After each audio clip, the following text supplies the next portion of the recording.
And I thought I would give you a small tutorial of how I've done it, and I've chosen how to do this. And then we've got this border here, which is a fast, quick little border. And it's in both, in 2 different colours, but it's quick. So I thought I would do some small tutorials for you to see this. Now this has been done in a 5-inch border. Okay, and for the demonstration purposes, I've done one end, one centre, and reversed the end, and improvised with different ones.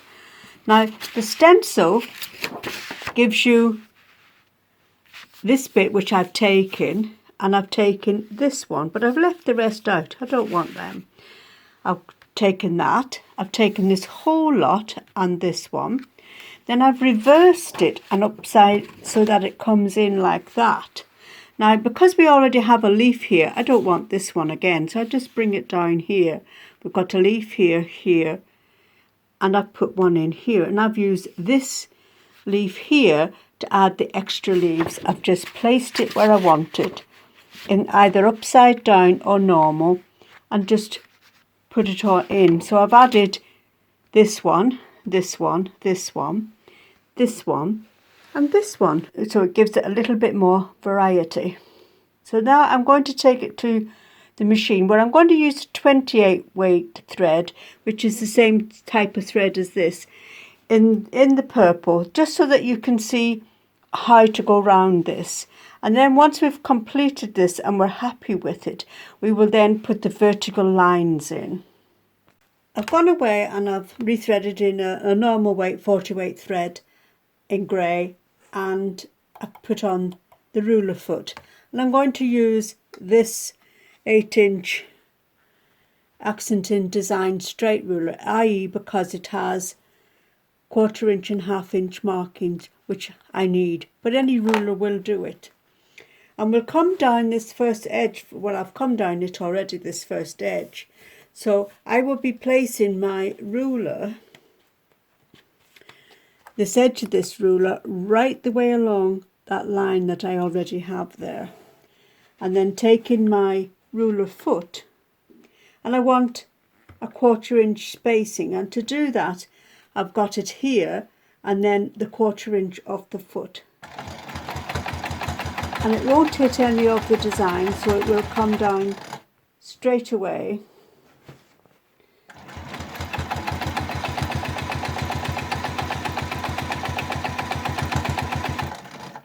And straight back up again.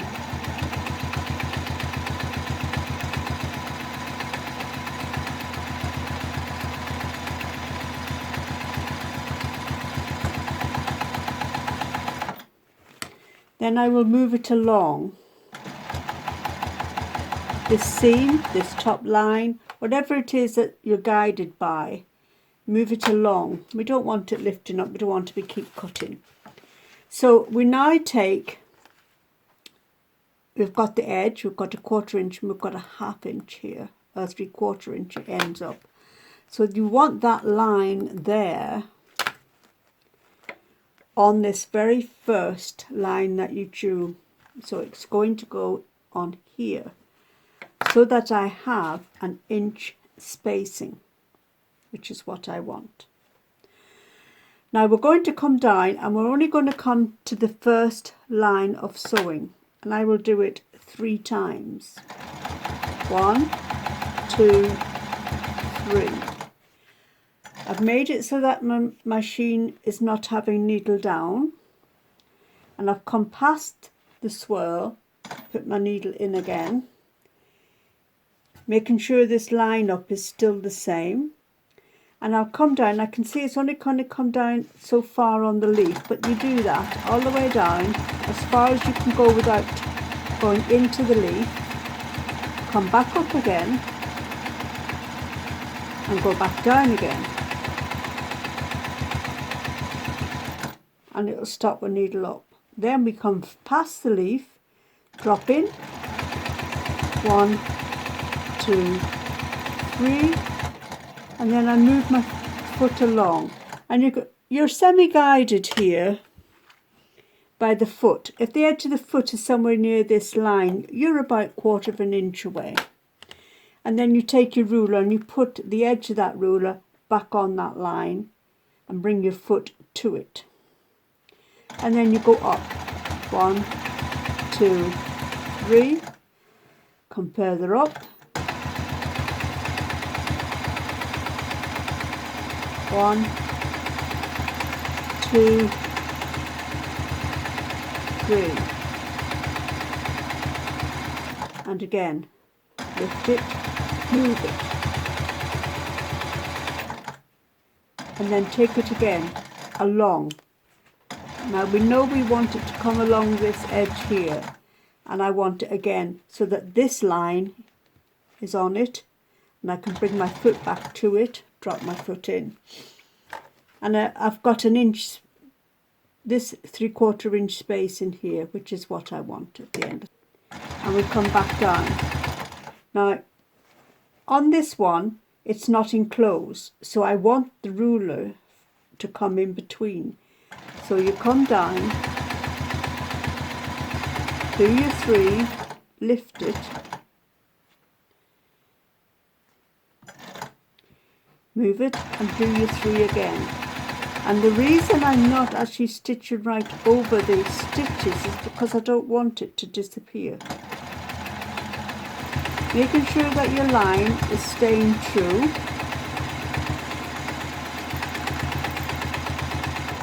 Again, lift it, and you can replace that line if it's moved a little bit.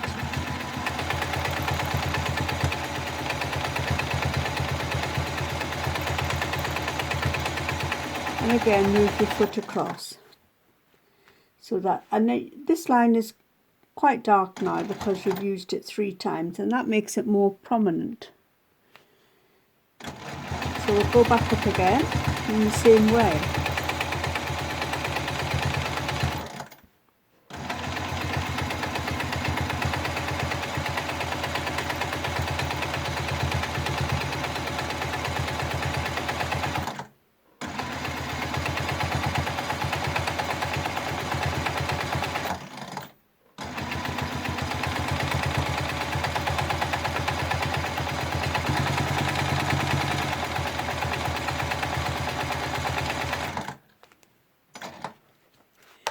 So you can see we're getting in our piano keys, and you have these lines here, and because we've backtracked a few stitches, we can then just come back and cut them away, and we'll do it on the back later, but for now we'll just cut them here so you can see what's happening. Because I don't want the line underneath this to disappear, so I've actually going to cut them away. Your preference if you want to leave them in, but I say take them out. And we'll continue on, and I'll get to here, and then when I've come, and then we'll come back and I'll show you how we deal with this bit.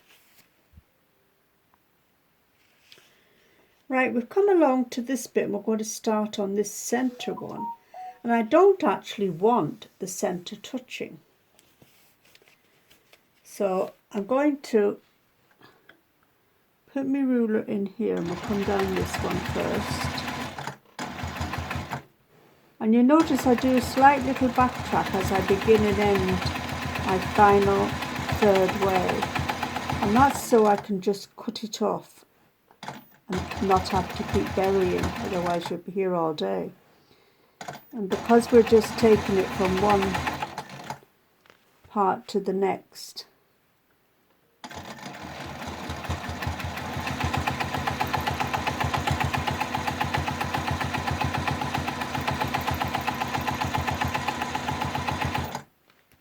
I'm just backtracking a couple of stitches so that it can be just snipped off when I get to them.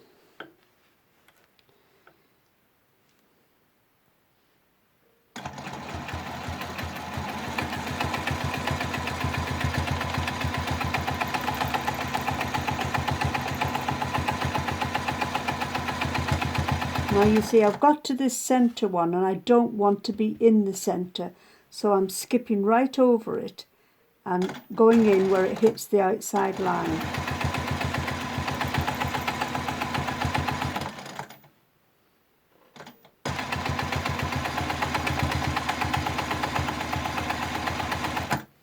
So it differs a bit from here, where I've gone in between. On this one, I don't want to. I want to leave the centre clear, like the leaves.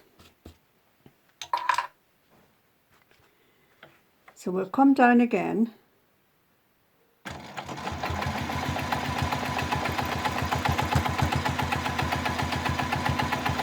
So that makes this part quite quick, to be honest, because you're only actually doing 2 lines on each.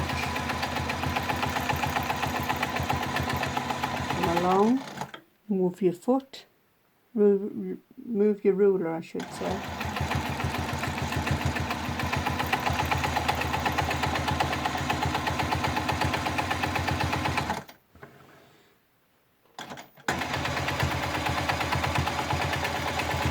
I use a ruler to do these lines because you're backtracking. It does mean they very much seem to stay on the line, so you get quite a nice finish.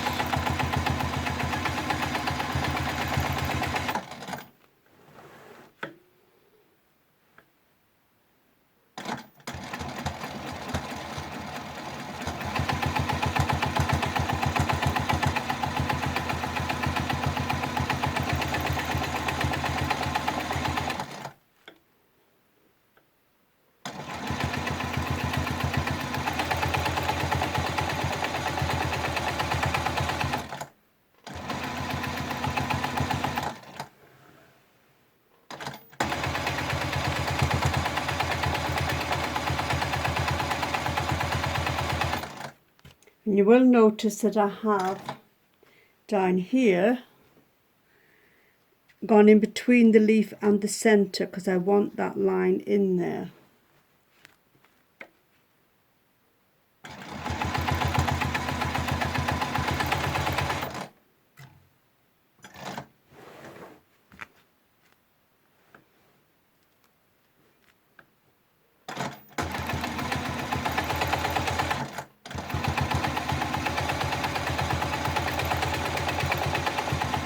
You will notice when you get used to it, you're more freely that you can move this up and down if you don't want to use a bigger ruler. And you can, there's a line that goes across the centre which you can put on there to make sure you're staying straight, which is again not a bad idea at times to check yourself.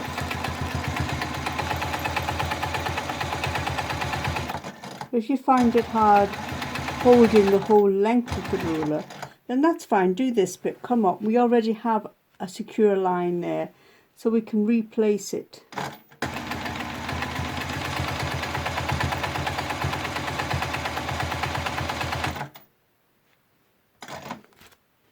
And bring it down, and you can see from here that I've left the centre.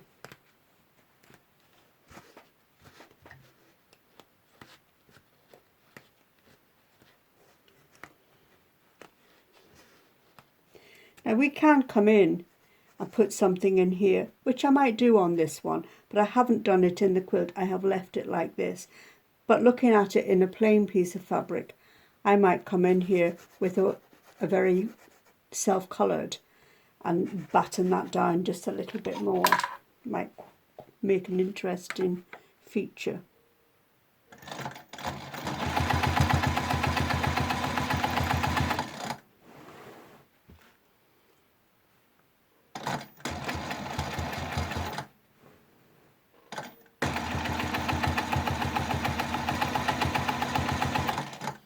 And you will find in places it's only a couple of stitches you do, but it is important to put them in so that your eye travels up it when it's looking.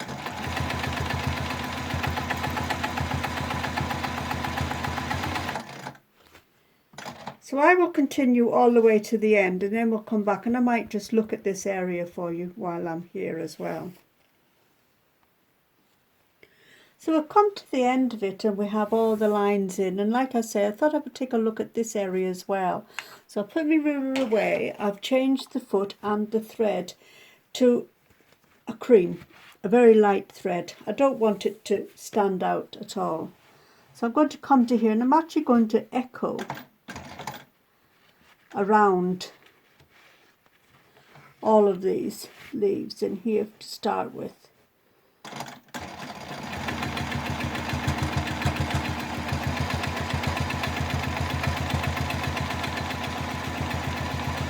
I'm just going to use the edge of my foot for this.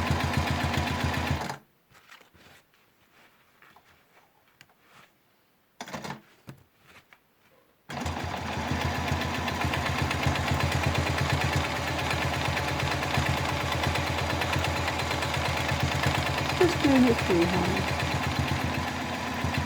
Not over concerned about it at all. It will just blend in. Just wanted to give me a little bit of definition from the centre stitching that I'm going to do. You notice I'm travelling along the line I previously put. Go back there.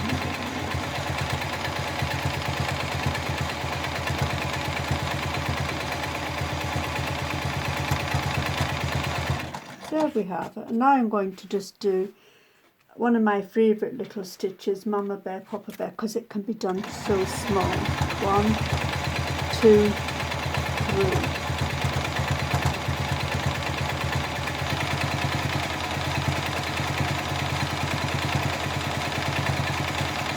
Because I can do this, or everybody can do this one in a minute stitch, I find it very good instead of stippling. I'm not a stipper fan.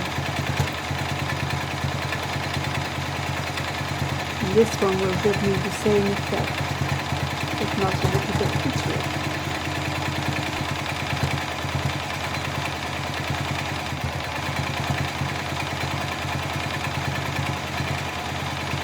Now I find here that I think that echoing is a little bit thicker than I want it, so I'm just going to go back over it like that, and then fill that one in.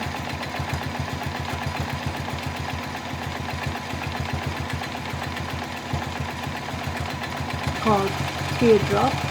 I call it Mama Bear, Papa Bear, Baby Bear. But it is simply just a little teardrop, a bigger teardrop, and a third one. So baby and mommy and a daddy. And it allows you to echo around it as well. You can have a grandpa or a grandma as well. There's no limit, and I think it's a nicer stitch than trying to stipple. And it gives me some rhyme and reason to it. I find stippling to me does not do this. You do it in all different directions, it doesn't matter which way you do it. All you have to do is fill in the space. If you need an echo, put an echo in.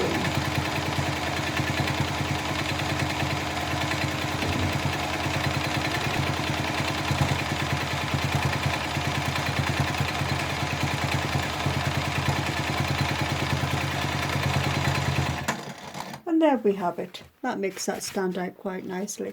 I'll take it away to the iron now, take away the markings. We'll see where we go from there. So there we are, we've come quite a way. Actually, tell you what, it reminds me also of a fish, just because it can. It's a bit thick here and I would have to thin that down in a proper quilt. But in the main it looks fine. I hope you enjoy making it. In the quilt there was one last little border which was a quick little feather one. So I thought I would demonstrate that up here while we're at it. Get it going from here. And I've done this in the 2-inch border, and I'm taking it around almost like a heart shape, bringing it back to its point. Then I've echoed around that shape and brought it again back to the point. Then came up and put a teardrop in. And then to travel along you will have a seam here or here. And you can do this as a reverse as well. And what you do is you come up, you see, till about there, so that you can go again. Bring it back to its point.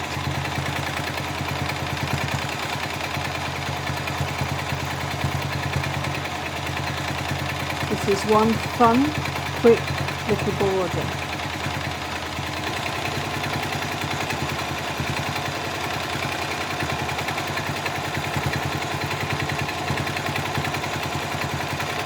Freehand, no stencil, no drawing, just put one in.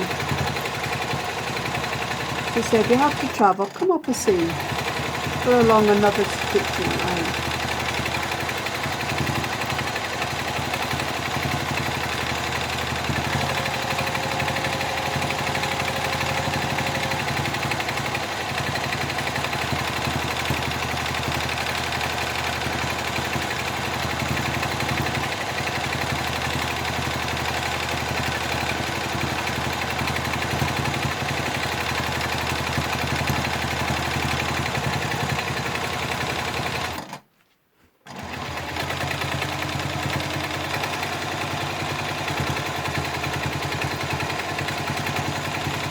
Shape doesn't matter, and it's all in the quilt, you cannot see. And you're just filling in space.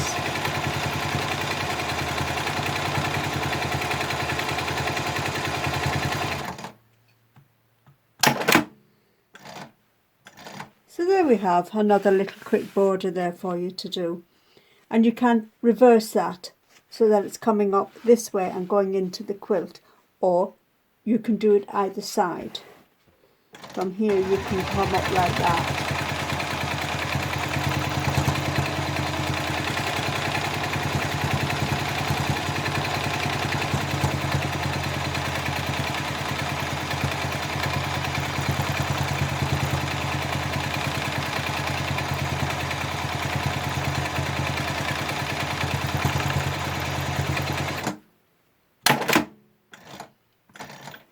So I hope you enjoyed today's tutorial. I look forward to doing some more for you. Have a go. Have some fun. I've come to the end of my Esther Alley Wrapped in Love quilt, and I've come to show you the last two borders that I've done. Well, three really, but this one I've only added piano lines. But I've extended it down to these borders because I put in a 5-inch design here.